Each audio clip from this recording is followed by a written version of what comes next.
NCERT series में आप लोगों का स्वागत है। जैसा कि विगत पिछले क्लास में से मैं आपको लेक्चर देता आ रहा हूँ, जल जो है एक महत्वपूर्ण जो है सुसंसाधन है मानव के लिए और मानव के जीवन के लिए अत्यंत मूल्यवान है। आप ये समझें कि ये अगर जल नहीं होगा तो यहाँ पे लाइफ भी नहीं होगा। खास करके जो सिविल सेवा के विद्यार्थी हैं, आप लोग जो तैयारी करते हैं, उसमें सबसे अहम चीज़ जो है वो एनसीईआरटी आपका बेसिक है, यानी आपका जो भी बेसिक कंसेप्ट है वो एनसीईआरटी। अब एनसीईआरटी में कौन सी किताब पढ़नी है, तो आपको पहली से लेकर 12वीं तक नहीं पढ़नी है, आपको सिर्फ और सिर्फ उस पर फोकस करना है। खास करके अगर कोई भी किताब आप ना पढ़ें, लेकिन कम से कम 11वीं और 12वीं का जो ज्योग्राफी है वो पूरा आप पढ़ लेंगे तो आपको लगभग सारा कॉन्सेप्ट क्लियर हो जाएगा। एक बात और है जो अक्सर स्टूडेंट हमसे पूछा करता है क्लास में भी, और आप लोगों को भी मैं बता रहा हूं कि अगर परीक्षा में क्वेश्चन आया और हम गाइड में पढ़ते हैं और गाइड में कुछ अलग दिया हुआ, जैसे महेश बर्नवाल का गाइड है और बहुत सारे गाइड्स हैं, वहाँ आप पढ़ते हैं, उसकी भी तैयारी करते हैं, एनसीईआरटी की भी करते हैं, तो आप कहते हैं कि सर गाइड में ये दिया हुआ है, एनसीईआरटी में ये दिया हुआ है। तो देखिए, इस तरह का कन्फ्लिक्ट या इस तरह का अगर विवाद कहीं भी आपको हो क्वेश्चन में, तो चाहे कोई भी कंपटीशन हो, तो आपको एनसीईआरटी को मान्यता देना होगा। कोई भी गाइड को आप मान्यता नहीं देंगे, चाहे वो कितनों ही अच्छे कितनों ही बड़े लोगों से लिखा गया हो। तो एनसीईआरटी आपको बेसिक है, इसमें बेसिक फंडामेंटल आपको क्लियर करना। हाँ, जहां तक डाटा की बात होती है तो डेफिनेटली बात है कि आज करंट अफेयर्स में जो डेटा आया है वो तुरंत एनसीईआरटी में अपडेट नहीं होगा, तो वो अपडेट आप करते रहें, ठीक है। तो चलिए अब हम वाटर रिसोर्स जल संसाधन की बात करते हैं।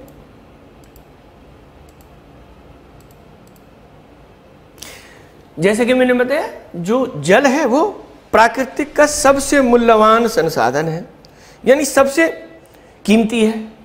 उसी तरह ये क्या है, नवीकरणीय, रिन्यूएबल है। क्यों रिन्यूएबल है? जो हमने बताया था आपको कैसे जल चक्र होता है, वाष्पीकरण होता है, संघनन होता है, फिर वर्षण होता है और फिर अपवाह से फिर वो आ जाता है, तो एक चक्र के रूप में ये चलता रहता है। तो ये क्या है, अक्षय संसाधन है, यानी अक्षय संसाधन अर्थात कभी भी समाप्त न होने वाला संसाधन है। लेकिन अगर हम देखें वैश्विक स्तर पे, तो ये वैश्विक स्तर पे जल संकट, यानी जो पूरे विश्व है वो जल संकट के दौर से गुजर रहा है। तो चलिए यहाँ हम अपने देश के भारत के बारे में फोकस करेंगे। तो भारत के बारे में अगर देखें तो भारत में पूरे विश्व का 4% जल है। अगर ग्लोबल लेवल पे देखें, जैसे कि हमने कहा, उसमें हम भारत के संदर्भ में अगर देखें तो 4% पूरे विश्व का जल है, जबकि यहाँ की आबादी लगभग 18% है। भारत की आबादी कितनी है? 18% है पूरे विश्व के हिसाब से आप देखें तो। इसका अर्थ यह है कि हमारे पास, यानी हमारे देश में जो है प्रति व्यक्ति जल की उपलब्धता काफी कम है। यानी जो पर कैपिटा वाटर की बात हम करें, प्रति व्यक्ति जल की बात करें तो वो कम है। और भारत अगर सिंचित क्षेत्र के मामले में देखें, जो सिंचाई है उसकी दृष्टि से विश्व में प्रथम स्थान पे, उसकी दृष्टि से विश्व में प्रथम स्थान पे। तो ये एक था कि वैश्विक लेवल पे भारत की क्या स्थिति है जल संसाधन के संबंध में। आगे हम लोग चलते हैं।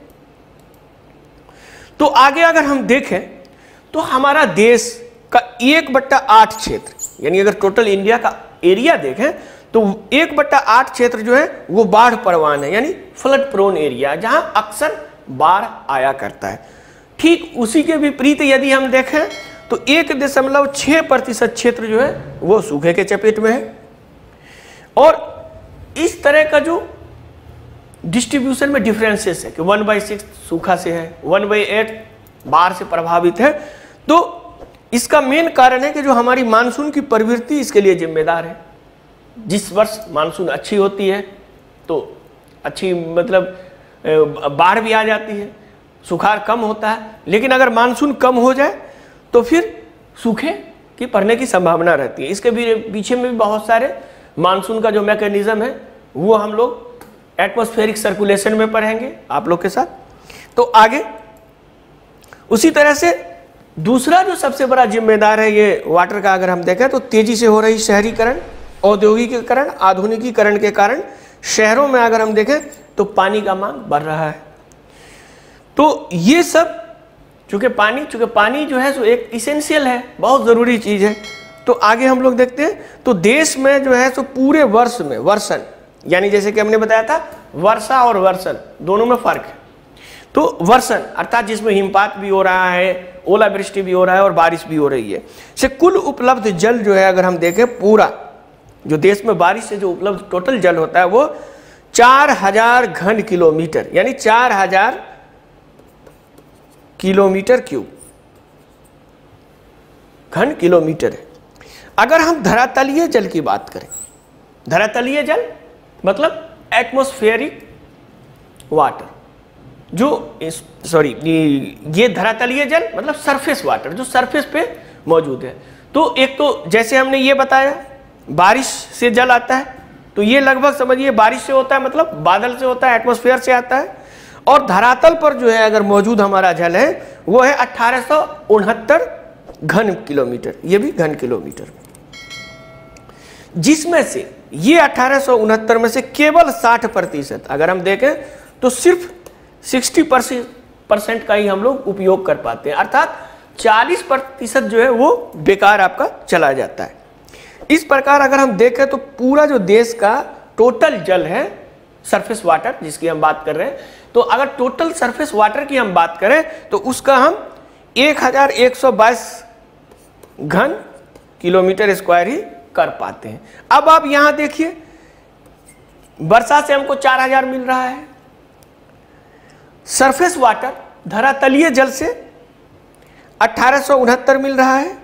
तो आप ये समझिए कि लगभग अगर 1800 मोटे तौर पे आप देखें तो आपको 6000 घन किलोमीटर जल मिल रहा है, जिसमें सरफेस भी है और एटमॉस्फेरिक जल भी है, दोनों मिला के। और आप यूज कितना करते हैं? 6000 में से सिर्फ आप 1122 का ही यूज करते हैं। तो इसका मतलब है कि हमारे पास अभी भी इतनी कैपेसिटी नहीं है कि हम इसको सही तरीके से उपयोग कर सके और इसको ज़्यादा से ज़्यादा यूज कर सके, ताकि हमारा जल संकट कैसे दूर हो। तो चलिए उसके बारे में हम लोग आगे देखते हैं। जल के 4 प्रमुख स्रोत हैं।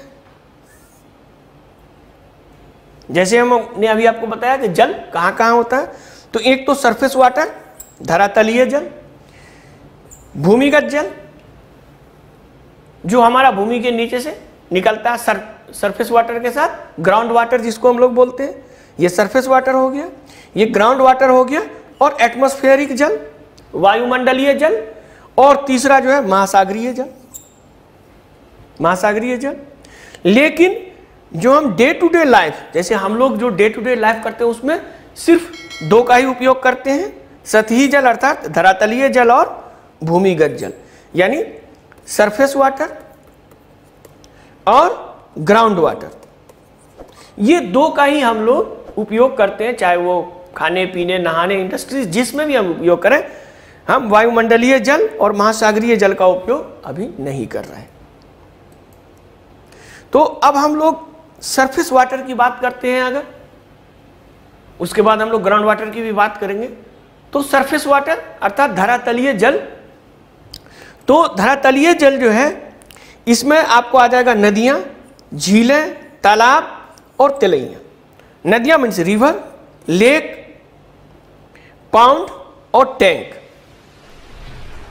ये सब आपको अगर इसको टोटल करें तो अगर हम देखें, जैसे कल हम इससे पहले आपको जो फिजिकल ज्योग्राफी में पढ़ा रहे थे भारत की, तो उसमें मैंने आपको बताया था कि जो भारत है उसमें तकरीबन हजारों नदियां हैं। तो टोटल जो है अगर हम देखें 1.6 किलोमीटर अगर लंबी नदी को माने भारत में जितनी है, तो टोटल 10,360 नदियां हैं। ये 10,360 नदियां हैं। तो इसीलिए मैंने कहा था कि अब 10,360 नदियां हैं तो वो सारा का आपको लिस्ट रखने की जरूरत नहीं है, ठीक है।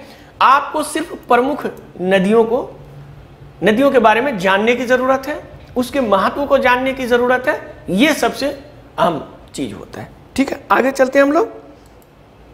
तो सरफेस वाटर को अगर हम देखें तो टोटल जो है सभी नदी घाटी की औसत वार्षिक प्रवाह, जैसे सरफेस वाटर में हमने बताया कि नदी है, तो नदी का है आपको 1869 घन किलोमीटर होने का अनुमान है, ऐसा अनुमान है भारत में। ये सब भारत के संदर्भ में हम लोग बात कर रहे हैं। हालांकि अगर स्थलाकृति, जल विज्ञान और विभिन्न बाधाओं, यानी विभिन्न, इंडिया का जो हम देखेंगे तो इंडिया एक समान नहीं है, जैसे कि मैंने पहले ही आपको फिजिकल स्ट्रक्चर ऑफ इंडिया में बताया था भारत के भौतिक विभाजन के बारे में। तो भारत में क्या है, कहीं कहीं ऊंचे पहाड़ हैं, हिमाच्छादित पर्वत हैं, तो कहीं रेगिस्तान है, तो कहीं मैदान है, कहीं पठार है। तो जो टोपोग्राफिकल स्ट्रक्चर है जिसको स्थलाकृतिक और हाइड्रोलॉजिकल स्ट्रक्चर यानी हाइड्रोलॉजिकल जल विज्ञान और अन्य बाधाओं के कारण सिर्फ ये जो 1869 में सिर्फ हम 690 घन किलोमीटर जल का ही उपयोग कर पाते हैं, बाकी सब जो है बर्बाद हो जाता है। अर्थात हम सिर्फ 32% जल का ही उपयोग करते हैं और 68% जो है आपका जल, वो जो नदी घाटियों का जल है वो वापिस मतलब बर्बाद हो जाता है। तो इसीलिए जो भी परियोजनाएं बनती हैं वो ये कोशिश करती है कि इसका हमारा जल का किस तरह से ज़्यादा उपयोग कर सके।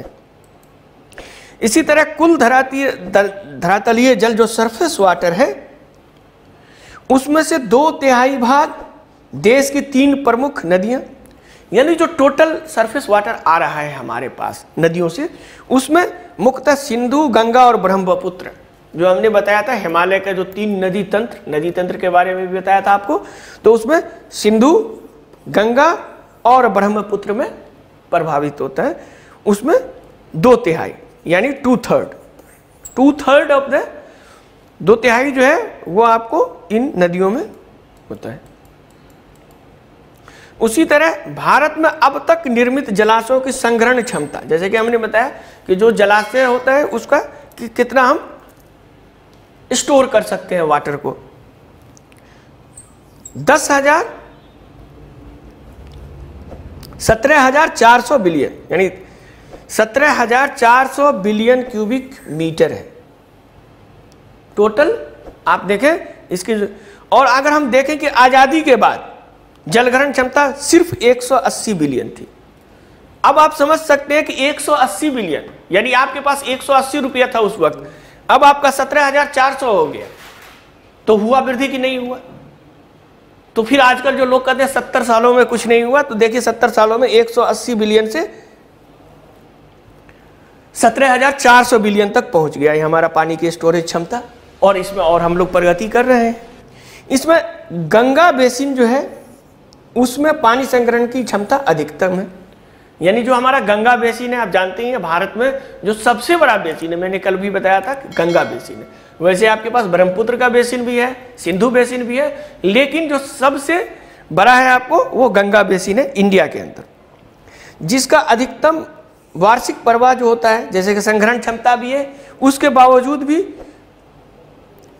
ब्रह्मपुत्र बेसिन का उपयोग, अब चूंकि जैसे कि हम बताया कि गंगा है और जो ब्रह्मपुत्र बेसिन है उसमें भी जो वाटर फ्लो आता है बहुत ज़्यादा आता है, लेकिन क्या होता है कि उसका हम लोग उपयोग या भंडारण क्षमता उसमें सबसे कम है।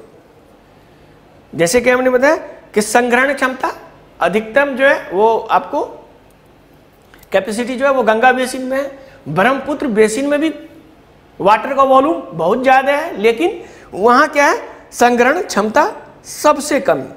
और सबसे कम होने का मेन रीजन है कि इसका टोपोग्राफी आप देखें तो इधर आपका नॉर्थ ईस्ट का पहाड़ी है, उधर हिमालय है, तो इस बीच में उसको स्टोर करने की कोई मतलब बनाना बहुत कठिन है। वैसे लोग प्रयास सरकार कर रही है। इसी तरह हम देखें तो अगर साउथ इसके मामले में यदि हम साउथ की नदियों को देखें तो वो ज़्यादा बेहतर है संग्रहण के मामले में। तो जैसे गोदावरी है, कृष्णा है, महानदी और सिंधु भी देखें, महानदी, कृष्णा, गोदावरी का भंडारण क्षमता पर्याप्त है, यानी सेटिस्फैक्शन है। इसमें अच्छी तरह से जितनी भी बारिश का पानी आता है उसको अच्छी तरह से इसके जो जल है उसको संग्रहण किया जाता है। यदि अगर हम उपयोग करने के पानी की भंडारण क्षमता के अनुपात को देखें कि जैसे सपोज करें कि किसी के पास 100 रुपया आया और वो 99 खर्च कर दिया तो सिर्फ 1 बचा, तो उसी तरह जो पानी आया सबका सब चला गया, तो उसमें कितना हम रोक पाते हैं। तो अगर हम यूटिलाइज कितना कर पाते हैं, अगर यूटिलाइजेशन के संदर्भ में अनुपात की बात करें तो तापी नदी बेसिन तापी नदी बेसिन 97% के साथ भारत की सबसे बड़ी, मतलब आप देखें कि सबसे ज्यादा इसमें तापी नदी है। तो अगर आपको कहा जाए यूटिलाइजेशन की क्षमता कौन सी रिवर में सबसे ज्यादा है, ये वन लाइनर में भी आपको क्वेश्चन में पूछा जा सकता है, तो ये है आपको तापी नदी बेसिन, जिसकी यूटिलाइजेशन क्षमता 97% है, यानी उसकी जो भी पानी आता है उसका 97% यूटिलाइज हो जाता है। तो ये देखिए जिस तरह से हमने कहा था कि बेसिन, ये ब्रह्मपुत्रा बेसिन है, ये देखिए गंगा बेसिन। अब इंडिया के मैप पे आप देख लीजिए कि गंगा बेसिन जो है वो ब्रह्मपुत्रा से, और ये इंडस बेसिन है। लेकिन अगर हम इंडस बेसिन या ब्रह्मपुत्रा बेसिन को देखें तो हम सिर्फ इतना देखते हैं, लेकिन ये ब्रह्मपुत्रा बेसिन यहाँ से है, यहाँ से पोखरचू से निकलता है, तो ये पूरा हो गया आपका यहाँ से यहाँ तक। उसी तरह इंडस बेसिन की बात करें तो यहाँ से इंडस निकलता है, तो ये पूरा आपका यहाँ तक हो गया, ये जो पाकिस्तान का ये पूरा एरिया है। तो ये दोनों है, लेकिन ये दोनों क्या है, आउटसाइड ऑफ इंडिया है, इंडिया के बाहर है। लेकिन अगर इंडिया में देखा तो देखिए गंगा बेसिन कितना बड़ा है। फिर ये देखिए उसी जगह ये मैप को आप लोग स्क्रीनशॉट भी कर सकते हैं। तो ये देखिए ये आपका नर्मदा बेसिन है, ये तापी बेसिन है, ये गोदावरी है, ये महानदी है, उसी तरह से ये पेन्नार बेसिन है, ये कावेरी बेसिन है, ये कृष्णा बेसिन है। तो ये सब विभिन्न जो है नदियों का बेसिन का मैप है, इसको आप लोग स्क्रीनशॉट भी रख सकते हैं, देख भी सकते हैं इसको।